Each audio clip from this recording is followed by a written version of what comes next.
Good evening, gents.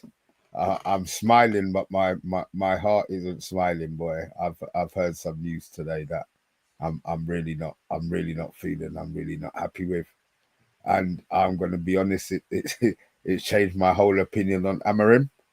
Um, obviously we're talking about Mainoo. Yeah, it's been a tough pill to take listening to all of the nonsense that's been going on today. Whether it is nonsense, whether some of it's truth, some of it isn't truth, some of it's half truth. Whether it's some people bantering from one side to push for a large, bigger contract or whatever. But yeah, the fan base is going into meltdown. Yeah, but it's been a little while. How you been? First things first, and Mainoo. Yeah, I mean, look, that was a bank holiday weekend. Obviously, people were doing lots of stuff, doing it. Hope you guys had a great time. We're back to the grind now. Winter's coming, and the season's starting. And my football club has been saved. We're back, so we're back playing again. We had a friendly the other day, lost 8-0 because we're so crusty and dry and unfit. So we've got a lot of work to do there. But yeah, I'm glad that's back up and running again. And that will fulfill my Sundays. And yeah, we can catch up, Mr. B, every week Good. now. Yeah. Good. But yeah, with the Kobe issue, obviously, I'm a really big fan of Kobe Mainoo. What I saw of him, what he delivered when he came on the scene, and his skill set and his abilities and everything. But he's always in the spotlight at Man United, and there's always going to be question marks and whatever you do. It's a good talking point. I can't wait to hear the views of Rebel and yourself and the guys in the comments as well. I've got my own opinions on this, and I'll save it for the show. Rebel, how you doing, man? Busy long day at work. No bank holiday for Rebel over here in Ireland, unfortunately. I had to work yesterday, so thanks for rubbing it in, Yava. But yeah, I have a bit to say on this whole Mainoo debacle. There's obviously a few bits and pieces that we need to kind of skirt around. Ruben Amorim, what it means for the squad for the rest of the season, etc. But I don't think it's a good look that we're letting someone that was identified as one of our star youngsters coming through leave the club because we allegedly can't find a place for him. All right, look, let me say a couple of howdies first, and then we'll get to the real juice of the matter. Patrick Pillow, howdy legends. Boy, do we need two convincing wins to end the week. Yep, if Mainoo goes and no central midfield, it's gonna be long. Solo, how you doing, man? I hope you're doing well, big man. I hope you rested up after your excursions at Notting Hill. Yo, but I hope you're doing well, man. I'm Titanium. We see you in the house. We deserve better. As always, big up my friend. I hope life is treating you well, man. Vincent, Mainoo, he's just having a little sulk because he's been left out of 2 games.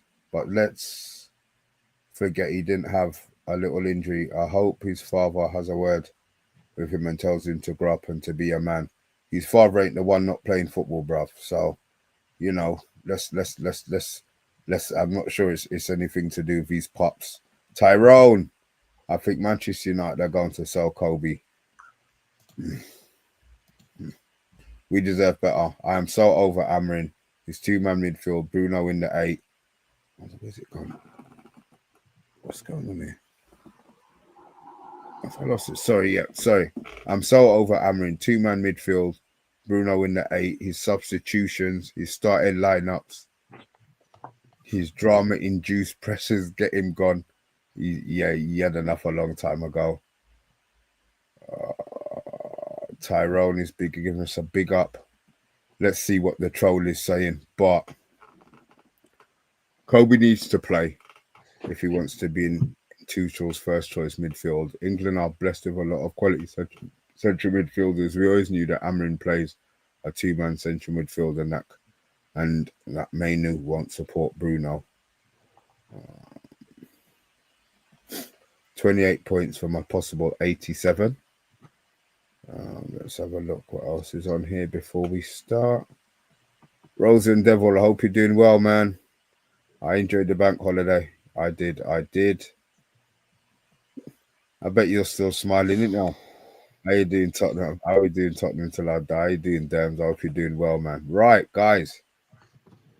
Obviously, there's rumours have been flying around for a little while about Kobe and the situation in the team. We deserve better. We knew Amarin played a two-man midfield. We just hoped maybe that Kobe was one of those two. It's come out obviously last couple of days that Kobe is now fighting for his position with Bruno, a player who doesn't get subbed, who's never injured, who plays every single game. So already that's probably set the alarm bells ringing in Kobe's brain. I spoke to a couple of guys today and they're laughing in it. If Kobe goes on the market for 60, 70 million, 80 million, you're looking at the top 6 teams, this country and maybe, Italy, Spain, and Germany, all looking to sign Kobe. So whatever decision they make, it's going to be a mistake if they sell him. I don't know what's going on. I actually don't think it's contract. I don't think his contract talks now. I actually think he is actually pissed off. We all expect him to play in the Grimsby game. We'll talk about that a little bit later. But even if he plays a 15 out of 10 in that game, he doesn't start against Burnley. So is he right? Is the club, what are your feelings on this Yabba and Rebel? Can I just hit you with some headlines because I did just grab them there momentarily. Kobe Mainoo wants to leave Manchester United after being quoted as being squeezed out by Ruben Amorim. The midfielder has not played a minute of the team's 2 games this season, was demoted from first choice to substitute when returned from injury last December. United would countenance a suitable deal, but there may be a lack of attractive suitors for a 20-year-old this late in the window, which closed on Monday. The head coach has not found a role in his favourite 3-4-3 system, and Amorim believes the academy graduate does not have the attributes to be first choice in central midfield and has not been sufficiently impressed by the player's performance further forward.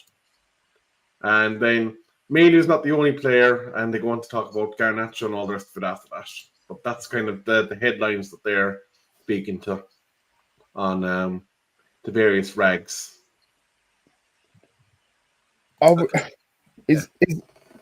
Yeah, go on. I'll let you go. Yeah, but go on. Right. So a positive thing for me is that Kobe he's speaking out because he wants to play football. This is a good thing. You don't want someone like Donny van der Beek who's happy to sit on the bench and watch his career passing by and not even, he's too scared to speak up.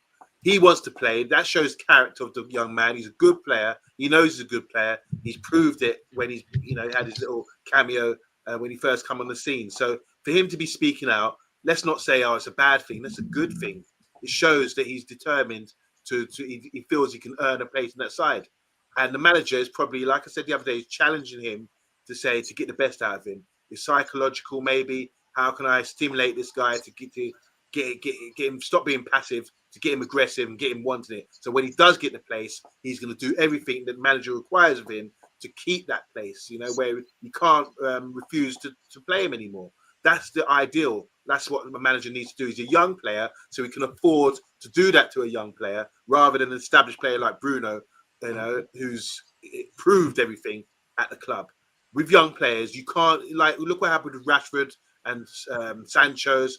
If you give young players too much too soon, sometimes they lose their way. So you have to keep them hungry. I think that just in general, you have to do that. That's the good method to bring them into the club and get them, to be successful, motivated, hungry, and keep them on their toes. To test their character. Always test their character. Put them in situations. Drown them in deep waters sometimes and see how they react. And this is not a major crisis for me. We all know the value of Tony Mainoo. I'm sure the manager knows the value of him, but it's just a case of seniority over youth at the moment. And hopefully over a long season, like he said, the manager said before, he will be getting an abundance of games, and we'll be seeing Tony Mainoo find his slot in the team and start playing again. But those are the factors I think are really important here. Let's not overreact. It's a test of character. and he's coming through shining colours because we're getting the reaction we want to say, I'm hungry, I want a place, rather than shying away. So well done to Kobe Mainoo. Okay, so sorry, yeah, but just to, do you think it's a fair fight position wise What do with you him mean? and Bruno? Where's the quote? Who's saying that? Is that a reporter saying that? No, it's been said. It's out there. It's common knowledge. He said, Yeah. Who, the he's right. manager? The manager. It's come Said out of what? Amarin's mouth that he sees him rivaling Bruno for Bruno's place. But Bruno never gets subbed. Even this week when Bruno played like a waste man, he still didn't get taken off. So where is the fair competition? It's all well and good you saying that it's a test of character. There's no carrot. The carrot is so far away that he can't see the dangling. That's my point. That's the part of it that is worrying me. Not necessarily. I think if you want to be like when Muhammad Ali Cassius Clay was coming up, Sonny Liston was this fearsome heavyweight champion and knocking out Floyd Patterson and knocking everyone out. And it's like the big ugly bear. Who could beat him? No one could beat him. But he dared to be great. He dared to take on the big ugly bear and bring him down. And he did exactly that. That's how he become great. You know, if Kobe Mainoo can challenge Bruno for his spot, we've seen with Bruno performances the other day. No one is like got a slot guaranteed. If not even Bruno, he might be captain, all that. If you start performing badly, the manager will do it on merit. I hope so. Anyway, I think the manager would do that. That's the problem. So I think it might be a top one of the most established positions is Bruno, but it's a challenge, and accept the challenge from the manager, accept it, and go for it, and keep pushing, and try and get your place in the side. And once you do, establish yourself there. That's the challenge for him, and I like that. Here's the issue for me, though, Yaba. You're looking at a situation where we have Casemiro, who's capable of maybe 50 minutes in his legs at this stage because he's been gassed the 2 games that he's been taken off so far. We've got Ugarte, who the manager clearly doesn't fancy, and had even some harsh words after Ugarte left Sporting to say about him. So those 2 are questionable at best in terms of being sustainable for even a game a week. Then you've got Bruno, who, let's face it, is not an 8. He does not belong in an 8 position because that is not where his natural style of play fits. And then we're looking at a youngster. Granted, he may not be the finished article, but unless you're letting him cut his teeth out in games and put him in a position where he can learn from those mistakes in active gameplay, because let's face it, we're not in a position where we're going to be winning the league this year, next year, and probably the year after. And unless we start putting him out there playing against Premier League caliber midfielders and not behind players that have been square pegged into an 8 role they don't belong in, we are going to lose them. We're seeing reports that Real bloody Madrid obviously see enough in him that they're considering trying to get him on loan. Yeah, I've seen that. So if he departs, loan. Yeah. What is this? Sorry, sir. What have I missed? I know I had a little nap earlier.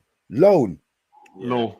What is this loan business people are talking about? Sorry, let me just say a hello to Philip 1980. I don't recognize you. I don't recognize you again. No excuses. He got a week's training more time to get things fixed. Why are we going backwards again? What frustrated me with the stiffs, he reverts to Wimbledon tactics.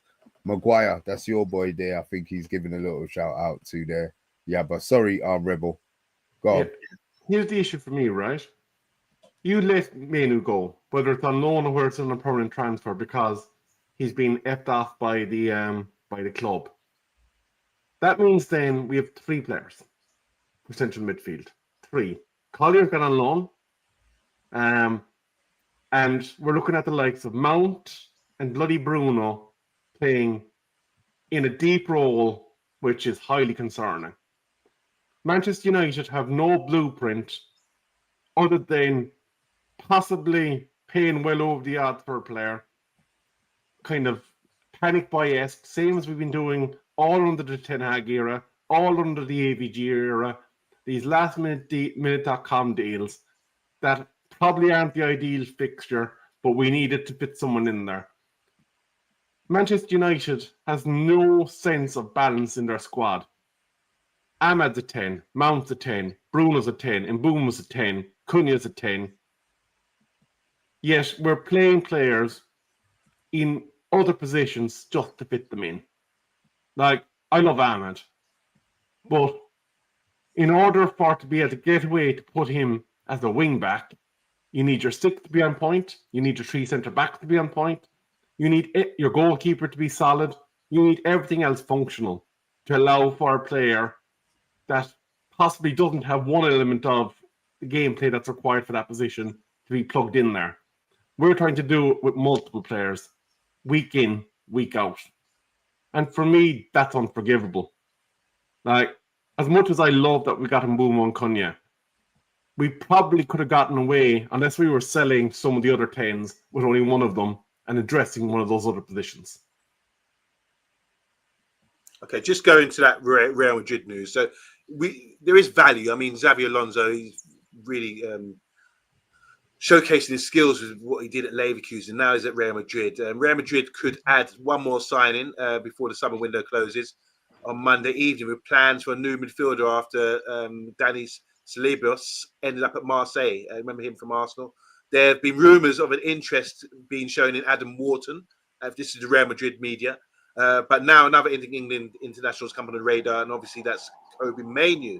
Atletico Madrid also keeping tabs on the 20-year-old midfielder who has fallen out of favour at Old Trafford over the last 12 months. Fallen out of favour? I don't know how true that is. According to reports, Real Madrid and Atletico are both considering whether to make a move for Mainoo, with both clubs believing that he could be brought in initially on a season-long loan. However, it's believed Man United would not be open to this, especially considering that their plan to retain the services of the young midfielder. So there's conflicting views here. It seems like Man United want to keep Mainoo. He's a talent. He's one of the best midfielders to come out of our club for years.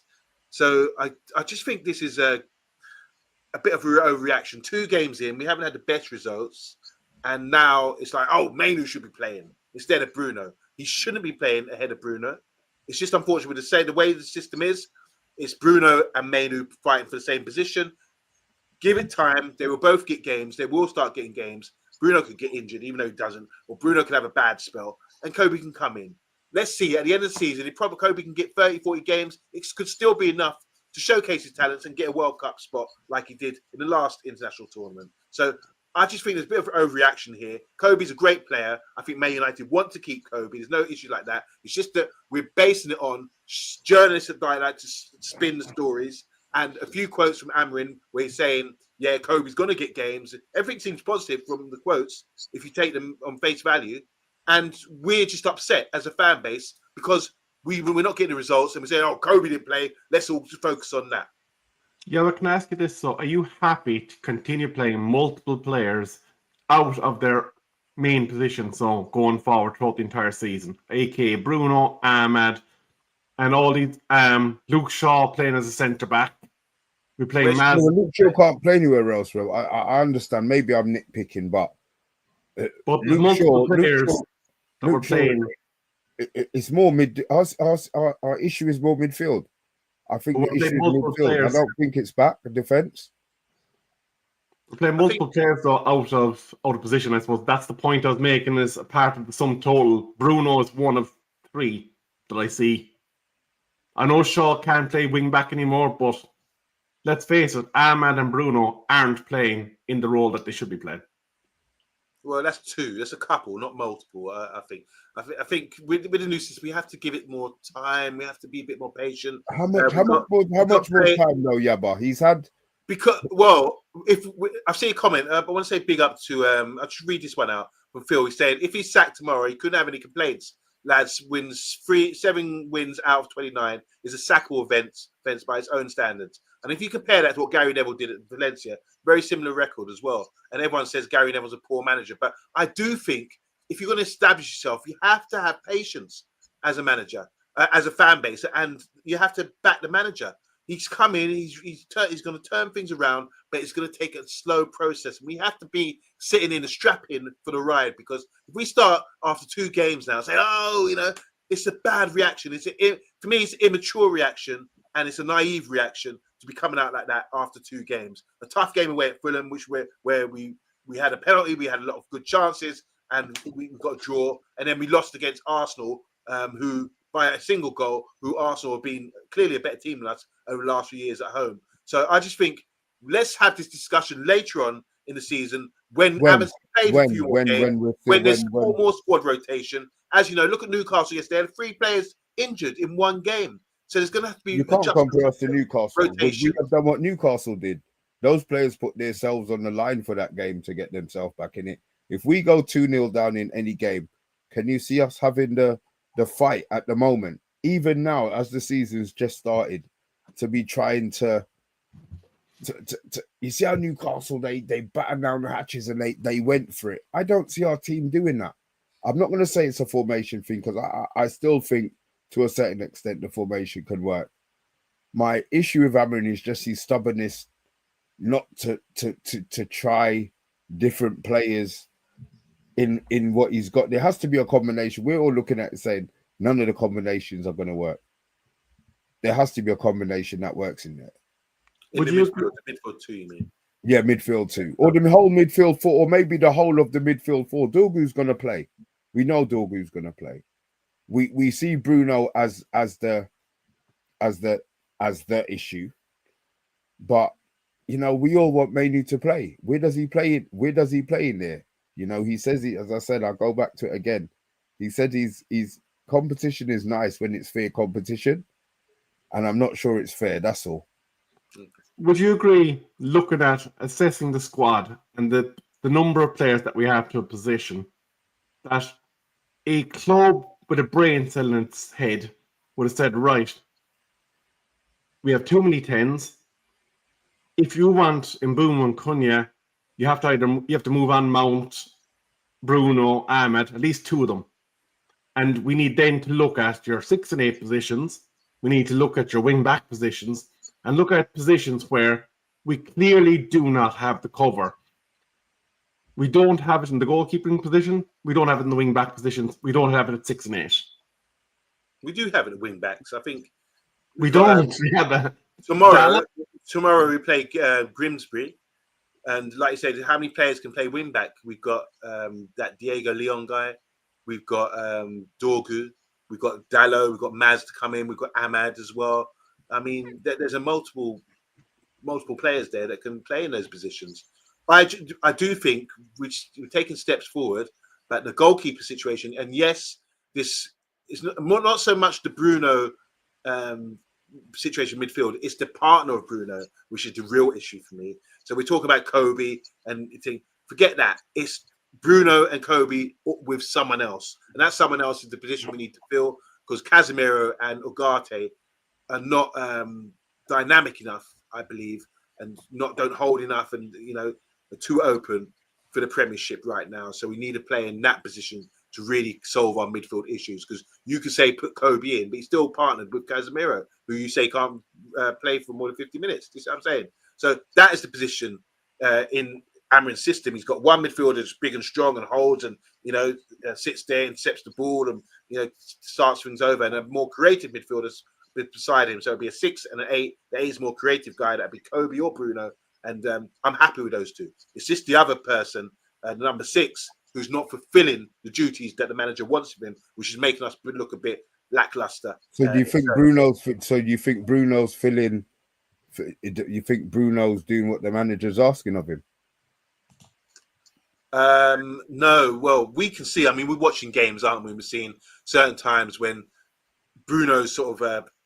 I think he's overplaying a lot of the time. I don't know if you agree with me, but I think sometimes he overplays when he should. When now he's playing his more conservative position, he should be, letting the players ahead of him do the creative stuff, and just feed them the ball and just keep things ticking over. That's the mental thing, and I think that's something I've always been stressed that Bruno needs to really improve in his game. So in that respect, I think Bruno's got all the capabilities to do it, but it's just about mentally. You think Bruno's actually got the he can dictate play. He's got the technique to get the ball in tight areas. Yeah, but should he be trying to dictate players an 8? This is the point that I'm trying to make. with Bruno. He's still playing his position as a 10. He needs to understand that his role is not to be creating any. That's not his job. Yeah. That's what I'm saying. It's a mental thing for him. So it's about changing his mentality to become more conservative and say, I'm no longer that 10. I'm no longer having to take the responsibility and the burden of this club and do everything myself. You know, he doesn't need to do that anymore. He can start putting trust into the other players he's got around him. Oh God, we're a mess, and the season's 2 games in. Like, we have 6 days left, and at this stage, I'm looking at that club and I'm thinking they ain't going to do jack shit. They've No, we'll get a folded. goalie. We'll get a goalie. We will get a goalie. Actually, there's interesting news on that. Galatasaray currently trying to wipe our brow on that. Yeah, but he's already said he wants to come to us, so they can wipe their brow and their arse. That's no problem. He's coming. I don't see how that deal's not done. He's coming. That's 100%.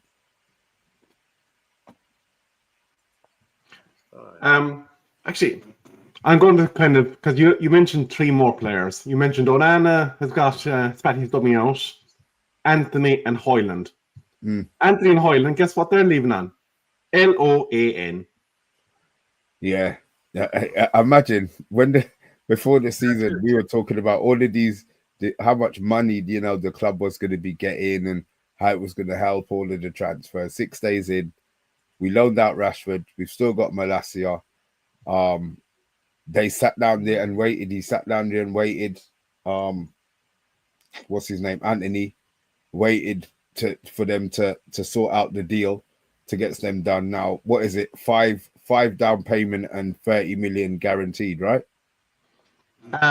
It's, as far as I know, it's an option to buy, isn't it? So essentially, like that stupid Chelsea deal we did for Benshaw last year, they can get out of it by paying a penalty clause. So oh God, so he's coming back. If when they all don't do what they think they're going to do, it's like, okay, Manchester United, here you go, have your player back. Okay, so that's one coming back. Rasmus, he wants. I know Rasmus wants an obligation to buy. What's the deal on that? I mean, look, it's weird.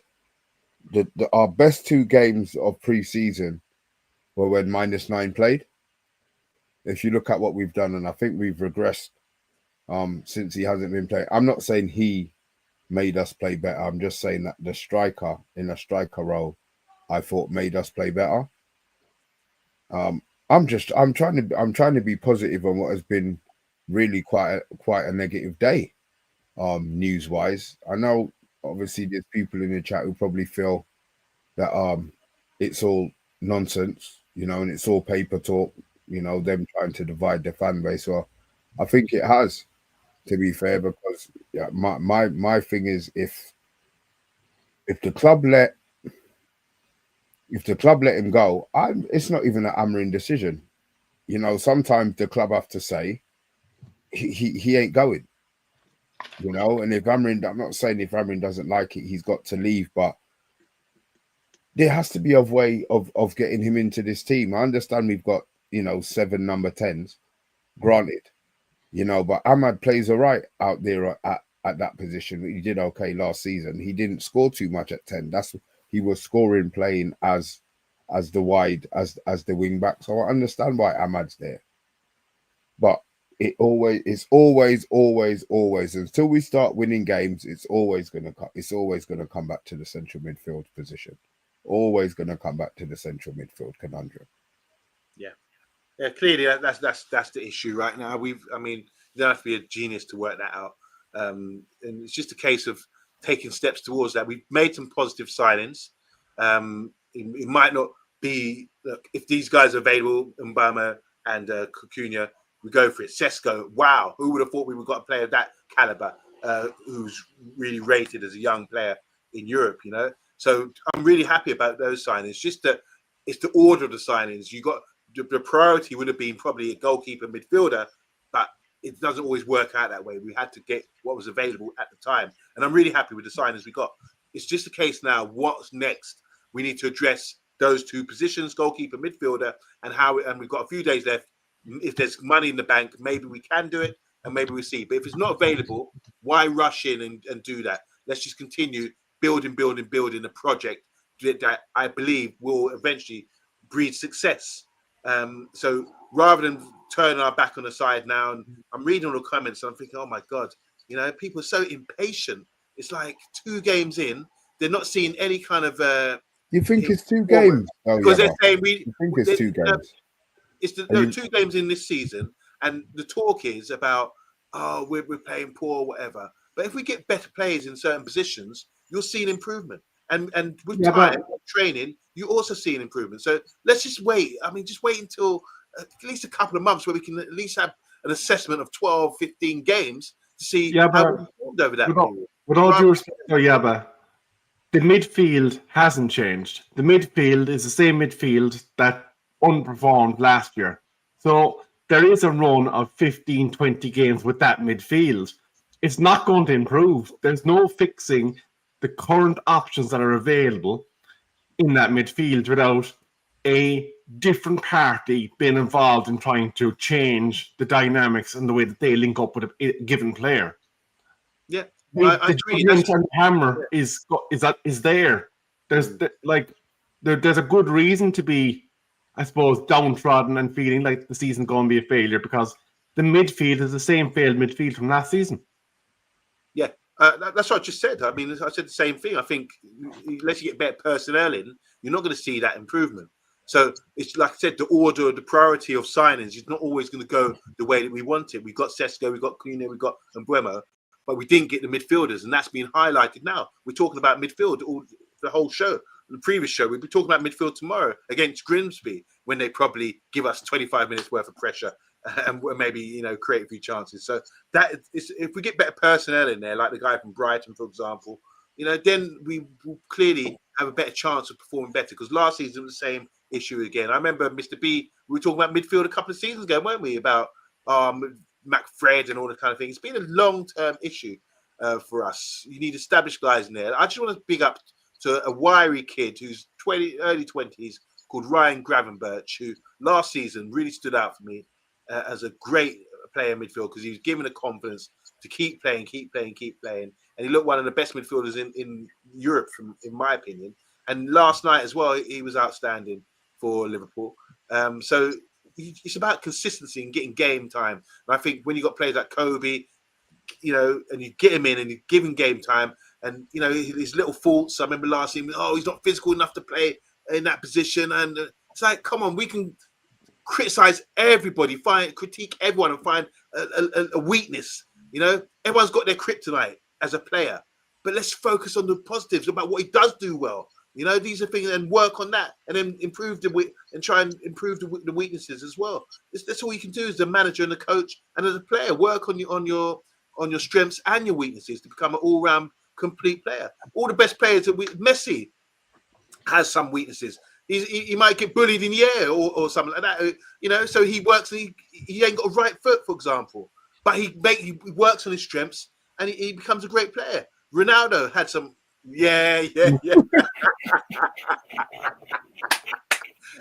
Even Ronaldo, CR7, he's had some weaknesses and worked on his game. When he had challenges set to him, he worked on his game, trained harder and worked on his stuff to get better. You don't rate me, you don't think I'm good enough, I'm going to prove to you that I can get better. I'm going to prove to you that I'm really the man. And that's a challenge for Kobe right now. I think we all agree that with the current personnel, Andrew actually alluded to it, the only way that personnel becomes functional is in a 3. It would be to force Aberrant to change his philosophy in terms of the way he set up that midfield. The players that are currently there, without somebody coming in the next 6 days, is going to be failure. We've seen the blueprint. We have the history. We have cases that they've been tried, they've been tested, and you cannot polish something that's completely systematically broken. You're saying it's a system again. He's not going to change the system, Rebel. He's not going to do that. And by everyone just saying, we need to play free, whatever, to compensate for the system. If the system will work, and there's no issues with that when he's playing in Sporting and doing well, knocking out Arsenal in Europa League, or to going far, beating Man City 5-1 in the Champions League. There's no issues about that. No one was talking about that because he had the personnel to make the system work. So all this talk about changing the system is not going to happen, for one. And if you get the right personnel while you're trying to transform this broken Man United team, you're taking time to pick the right pieces of the puzzle into place, waiting for the right person to come in to fulfill the job, then but can I bring you forward a bit? Play it free. Can I bring you forward a bit? It doesn't make sense. Can I bring you forward to next Monday? It's 7:05, and we're looking at the same personnel that we have now. How are you going to deploy those personnel when you know none of the combinations work in a two-man midfield? How are you going to build a system where we can get the best out of our forwards and actually not get overrun in midfield? That's the manager's job to do. The club's job is to try to get someone in, and we're not saying we don't need a Bruno replacement, we don't need a Kobe replacement. We need someone to cover the Casemiro Ugarte dilemma. That's the issue there. So if we can get someone in to do that, you mentioned the guy Stahler or something from Germany. People are being touted out there to fulfill that role. So rather than talking about Kobe fighting for Bruno's place, while the transfer window still open, maybe we should be looking at who are we going to get in to play in that Ugarte Casemiro role, number 6 role, where we seem to be lacking, and we need improvement in that area. And I don't feel, you asked the question there, Rebel. I think if we do get to the end of the transfer window with the same players that we have today, then it's down to the manager to try to make things work. It doesn't mean playing free in midfield. It just means persisting with what he's got, and maybe rotating, taking Casemiro off after 50 minutes, as you said, and bringing someone else on. Okay, guys, look, we've been talking for a bit. I did forget the housekeeping. Guys, we're on the way to 4K. Obviously, it's gotten here before the start of the season. We were humble enough to know that wasn't going to happen. Once we do hit 4K, our IT guy will choose a name randomly. I don't know how we'll do it, but he'll do it. And you guys have the chance to win a shirt of your choice with a name and number of your choice. Obviously, we've got the 3 up there showing. The black one seems to be Rebel's favorite. The goalie shirt, I'm going to assume nobody will be buying. Also, for the price of 3 Freddos, that's 99p.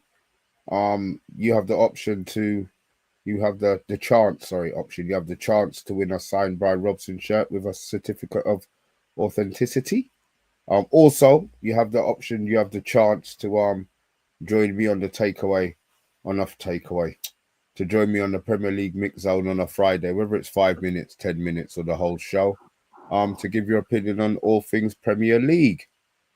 Let's get back to the show. Sorry about that. Yeah. Okay, look, we've sat down here for the 38 minutes. Nobody smiled. The people in the chat are moaning at each other and moaning at us for our opinions. We need to lift the mood a bit. We've got Grimsby. We've got Grimsby coming up.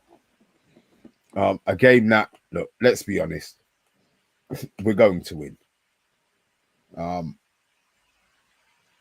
I don't doubt in my mind that we're going to win just because we've got better players. It might not be the formation that wins it, guys out there.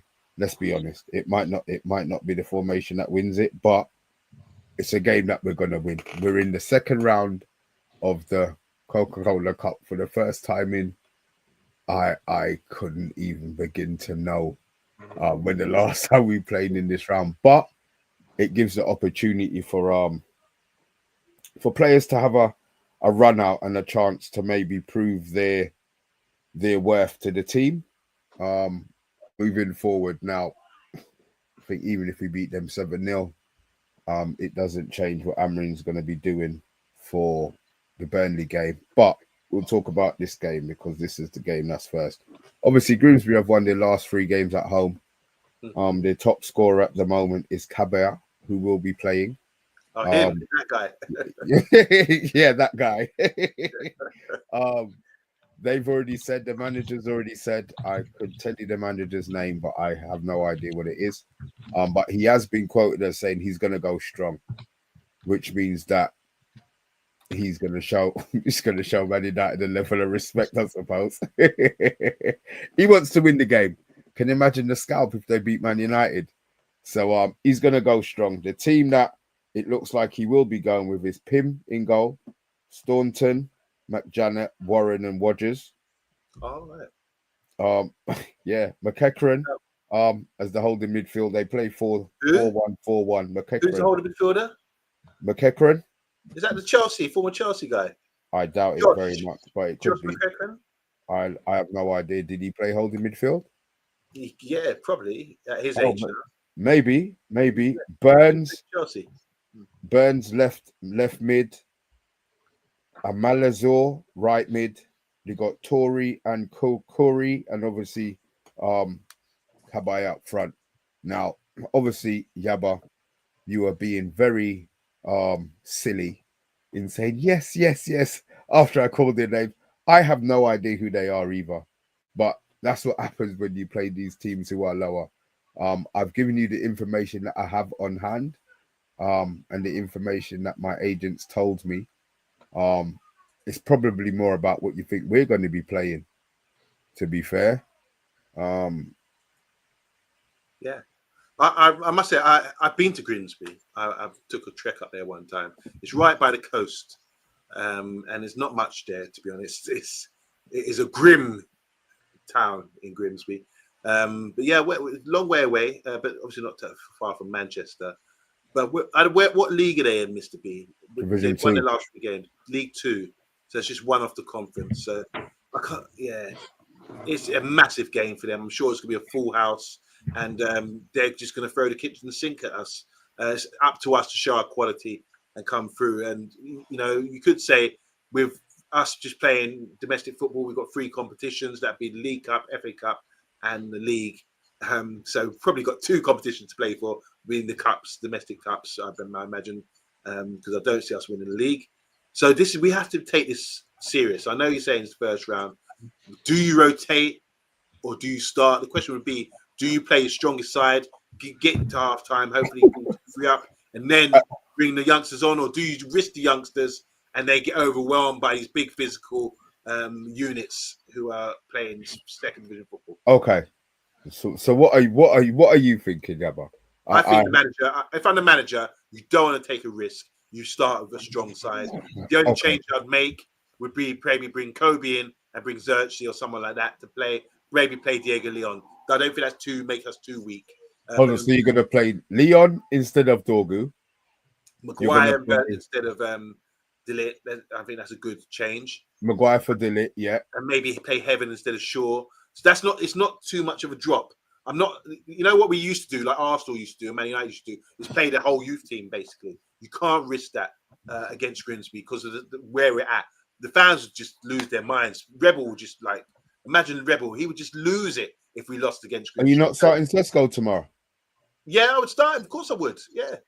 It's time to start him. Give him, you slowly building, minutes here, minutes there. Now you could just start him against Grimsby and give him an opportunity, because it'll give his confidence up. You got to say, if we win 4-5-6-0, then patterns of play will start happening, and then we can transfer that to Burnley at the weekend, hopefully. So I think it's a good opportunity to play squad players, but don't make ourselves too weak, where we're going to get physically overrun. For example, we're playing Grimsby. You talk to me then, Mr. B. That's my opinion. No, I'm just saying. No. I'm saying you're talking about getting physically overrun. I don't see this being anything. I'm not overly bothered who we put out, because if he can't put out a team to beat Grimsby, then he may as well just piss off. All right. So when we say physically overrun, imagine Grimsby got a corner. What do you think they're going to do based on what they've seen of Man United recently on corners? Oh yeah, they're going to stick it right on them. Yeah, so, but everybody's going to be sticking it on. Are you playing Tom Heaton then, or are you going to play this Bayende guy? Well, I to be honest, I'm not playing Onana. Okay. I would play Bayende again. I would play Bayende again because we're going to score goals. It's not going to be They're not going to be able to out, even if he makes the error, which he's going to make from the corner. Let's be honest. We should be outscoring them anyway. I'm not playing Onana just because I don't think he deserves to be playing. You know, he's talking about being upset. Well, we're upset with you, you bitch. You know what I mean? So fuck off. If that's the case, if you're upset, fuck off. Because you've upset us for 2 seasons you've been here, you've upset us. You know what I mean? So he's upset because he didn't play. Oh, well, you shouldn't have been playing on them fucking sand pitches in bloody North Africa, playing 90 minutes as a left winger and come back and mash up your hamstring. Show some respect to the club who employ you. You know what I mean? So yeah, let him go. I'm playing by India. I don't think he should. I don't think Onana should even be on the train that they're going to be getting to Grimsby tomorrow.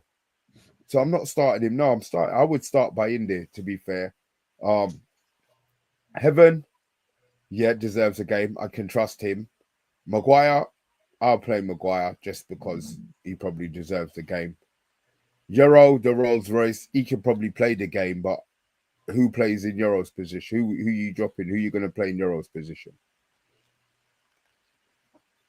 Euro plays? Well, it's Fredrickson, youngster. Yeah. So you would actually go Heaven, Maguire, Fredrickson tomorrow. I'll be honest with you. The fact that we're even in the second round of the big club is embarrassing. Like, there's no upside to that game tomorrow. Whether we win 1-0, 5-0, or even 10-0, it doesn't fucking matter. It doesn't matter. It's a tin pot game in terms of the opposition that we're playing. Manchester United teams in the past wouldn't even have dreams sending anybody that started at a weekend game out against that lot, and we would be expecting a win. And at the worst case scenario, you might have been drafting in your bench players from the weekend. Manchester United Football Club, the fact that we're talking about a preview against Grimsby in round 2. Now, I'd say something if they'd beaten a few scalps and got into round 4, round 5, I'd say fair enough, fair dinkum, they're there on merit. We're being dropped in to round bloody 2 because we didn't have a midfield last season and we finished 15th, 16th direction. We still don't have a midfield. Like, there's no way in hell we're losing. Let's get that straight. And if we do lose, they want to wind up the whole bloody club because they clearly haven't got a clue. But what's a respectable score for you? What would be a respectable? Because we all say we're not going to lose. You're not bothered whether it's 1-0, 2-1, 3-1. No, but it doesn't matter. Like, Manchester United Football Club, this should be a gimme. The scoreline, if we struggle, opposition fan bases are going to laugh. If we hammer them, they're going to tell us it's only Grimsby. Get off your high horse. Win the game, move on. And if you don't beat Burnley, then you need to have a serious chat in the hierarchy at the weekend before the window shuts on Monday. 3 points is the only acceptable outcome on Saturday. You don't get that, then there needs to be head rolling. Whether it's players or somebody that was responsible for transfers, somebody has to have their head in the headman's block. Well, that was a great bit of positivity, wasn't it? We're not going to be positive, are we? We're not going to be smiling this season. Well, bar Yabba, who smiles even when we lose. We can't stay in this. We can't be like this. We can't be like this. We've got a game tomorrow. Yeah, I understand that it's a game. You say it's a meaningless game. Maybe it is. But there's players out there. Formality is rather than meaningless. It's just to be formality. It should just be a win. Well, I hope it is. Yeah, but Rebel. I hope the game is so boring for everybody who's watching. Not United fans, all of the haters. I hope we score 5 or 6. You know what I mean? I'll be honest. I hope Sesko scores a hat trick tomorrow, and I will shamelessly celebrate every goal that he scores tomorrow. You know what I mean? He needs to score goals. A goal's a goal. You know, he needs to score goals. The team need to understand where the back of the net is. So I want a 4 or a 5. You know, if they score 1, fine, they're at home. Give them their goal to let their fans go home happy. I don't have a problem with that. But if it's not a 4 or a 5, then I think there's going to be worries. I don't want to see 1-0. I don't want to see 2-1 or 2-0. I want to see 4 or 5 goals. I want to be celebrating goals. All right, I understand it's Grimsby, but we don't win enough for me to take goals blasé. You know what I mean? I want to win, and I want a big win tomorrow. I'm just going to put this up here.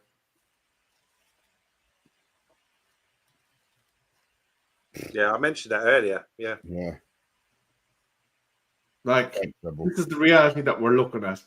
Gary Neville, who absolutely stank the place out in Valencia, lost 11 times in 28 games. Rubens lost 15 in 29. Ray Charles knows that our midfield was a problem last season, and we've done nothing with it. All right, we'll talk about the Grimsby game. this is, you know, Rebels going through looking for negativity online. That's Rebel, isn't it? Rebel, we don't want no more negativity, bro. We don't want any more. We've had enough. Gary Neville, he knows football. He played at a high level. He went over there. It's a big mistake. It ruined his reputation. But he's fallen back into punditry, and he does a good job with that. You know, some people aren't cut out for managers. I still think he could be a good manager, Gary Neville. But he just went to Spain, a different country. And I think sometimes, how many English managers have been successful in Europe? Not many. Only Terry Venables, Roy Hodgson. I can't think of many more than that. Who? Bobby Robson. Oh, yeah, Bobby Robson, yeah. There's not many, though, is there? So Gary Neville going out there as a young player, playing for a big club, as a young player, stroke manager, and then expecting to do well. That's always going to be thrown in his face. You know, I still think I respect him, and I respect Amrin as well, because he's transforming our club. So, yeah, tomorrow, is the game being shown on ITV? Oh, you're joking? That's good. Here's a bit of positivity for you. Leeds are losing to Sheffield Wednesday. That's the League Cup, yeah? Yeah. That's a Yorkshire derby. God. Okay. So, yeah, I'm really looking forward to it. What kick-off? Are we doing a live watch? 8 o'clock. No, I do no watch along for that. Well, no, that's a game that I expect us to win. We'll be there for the reaction, no problem. Okay, but definitely. I ain't doing no watch along for that. No chance. Looking forward to that. Yeah, by the way, if talking school predictions, I'm just going to say we're going to win. I don't know enough about Grimsby, our opponents. I don't know the starting lineup either. But I'm sure that we put someone out. And I'm really interested to see players like Xerxes and Diego Leon and all these guys. I want to see them perform, and especially Kobe, because we started the show talking about Kobe. And I'd love to see him, with everything's going on, get a game tomorrow and show everyone and show the manager that he's still, you know, he's right to speak up and demand a place in the side. So really looking forward to that. Rebel. Get the win, move on, and then Saturday's Judgment Day. End off. I don't agree. I don't normally agree with you, Rebel, but yeah, I agree with you. Get the job done tomorrow, and get the job done on Saturday. Send us into this 2-week international break with smiles on our faces, for God's sake.